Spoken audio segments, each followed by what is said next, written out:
آگے باب قائم کیا، بابو اثم من منع اجر الاجیر، جو شخص مزدور کی اجرت دینے سے انکار کرے اس کا گناہ۔ حدیث نمبر ہے 2270۔ حضرت ابو ہریرہ رضی اللہ تعالیٰ عنہ اس حدیث کے راوی ہیں۔ یہ کہتے ہیں کہ نبی کریم صلی اللہ علیہ وسلم نے فرمایا کہ اللہ تعالیٰ ارشاد فرماتا ہے، میں قیامت کے دن 3 شخصوں کے خلاف مدعی ہوں گا، یعنی دعویٰ کرنے والا، مدعی کہتے ہیں دعویٰ کرنے والا، مقدمہ درج کرنے والا، جھگڑنے والا۔ اللہ تعالیٰ فرماتا ہے 3 شخصوں کے خلاف مدعی ہوں گا۔ ایک وہ شخص جس نے میرے نام سے عہد کیا پھر عہد شکنی کی، یعنی باقاعدہ حلفیہ ایگریمنٹ کیا اور پھر وہ اس عہد سے پھر گیا، اس نے عہد شکنی کی، توڑ دیا، وعدہ والا ہے۔ تو سرکار نے ارشاد فرمایا کہ اللہ تعالیٰ نے فرمایا دوسرا وہ آدمی جس نے کسی آزاد آدمی کو فروخت کر کے اس کی قیمت کھا لی، تیسرا وہ شخص جس نے کسی آدمی کو اجرت پر مزدور رکھا، اس سے پورا کام لیا پھر اس کو اجرت نہ دی۔ تو یہ بھی ذرا ذہن میں رکھیں،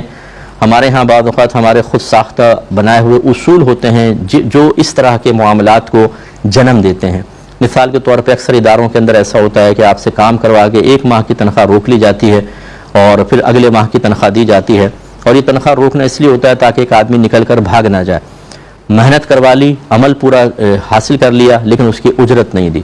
اور پھر بالفرض اگر وہ درمیان سے چلا جاتا ہے کسی اور ادارے میں، کسی اور جگہ چلا جاتا ہے، تو اس کی وہ سیلری ضبط کر لی جاتی ہے۔ یہ ظلم کی ایک صورت ہے۔ اگر آپ کو مزدور کو روکنا ہے، آپ کو یہ خوف ہے کہ بھی چلتے کام میں چھوڑ کے چلا جائے گا تو ادارے کو نقصان ہوگا، اس کے لیے اور کوئی شرعی ہیلہ اختیار کریں۔ یہ طریقہ کار صحیح نہیں ہے کہ کسی نے کام کیا، وہ اپنی مزدوری کا مستحق ہو گیا، اس کا لینا واجب نہیں، ہمارا دینا واجب ہے، اور ہم سزاً اس کی مزدوری اجرت کو دبا لیں، سیلری دبا لیں کہ تم کیوں گئے چھوڑ کر، فلاں جگہ کیوں جوائن کیا لہٰذا ہم تمہیں سیلری نہیں دیں گے، یہ نہیں کر سکتے ہیں، یہ اس حدیث کے تحت آئے گا، تو ذرا ذہن میں رکھیے۔ اسی طریقے سے بعض لوگ کام پورا کروا دیتے ہیں اور پھر مزدوروں کو کم پیسہ دیتے ہیں، ان کی مزدوری نہیں دیتے ہیں، وہ بیچارہ رو رہا ہوتا ہے، گڑ گڑا رہا ہوتا ہے، لیکن ہم نہیں دیتے ہیں،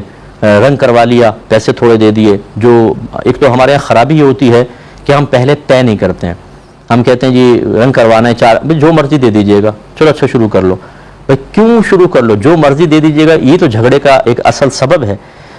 ہونا ہی چاہیے پہلے اجرت طے کریں، کتنے پیسے لوگے یہ بتاؤ، اور کس اسٹینڈرڈ کا کام کرنا ہوگا، اعلی درجے کا، اوسط درجے کا، یا بالکل نچلے درجے کا، یہ پہلے طے کر لیں، اسی حساب سے اجرت طے کریں، اور جب وہ کام کرتا جائے اس کو پیسے دیتے رہیں جیسے اجرت دینے کے بارے میں آپ کا طے ہوا ہے۔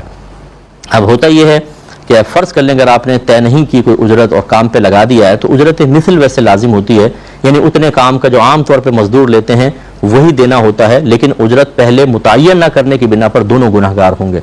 اب لیکن ہوتا کیا ہے کہ جب ہم کام کروا لیتے ہیں، ہمیں پتہ ہے کہ اب یہ تو پھنس چکا ہے، تو ہم کم دیتے ہیں پیسہ۔ وہ کہہ رہا ہوتا ہے اس کے تو اتنے بنتے ہیں، لیکن ہم کہتے ہیں اتنا لینا لے ورنہ مار لگاؤں گا تیری، بھاگ جائے یہاں سے۔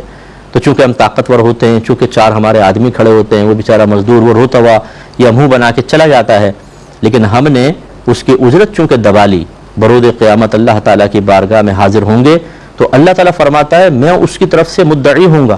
یعنی آپ کو مد مقابل کھڑا کر کے وہ شخص نہیں جھگڑے گا، بلکہ اللہ تبارک و تعالیٰ اس شخص کی طرف سے آپ سے مطلب حق حاصل کرے گا اور اس کو دے گا، اور لازم بات ہے کہ اللہ سے کون جیت سکتا ہے۔ اس لیے چند روپوں کے لیے، چند اپنے دنیاوی فائدوں کے لیے شرعی اصولوں کو خون کر کے اپنے آپ کو آخرت میں پھنسانے کی کوشش میرے خیال میں کسی بھی طریقے سے یہ مناسب نہیں ہے۔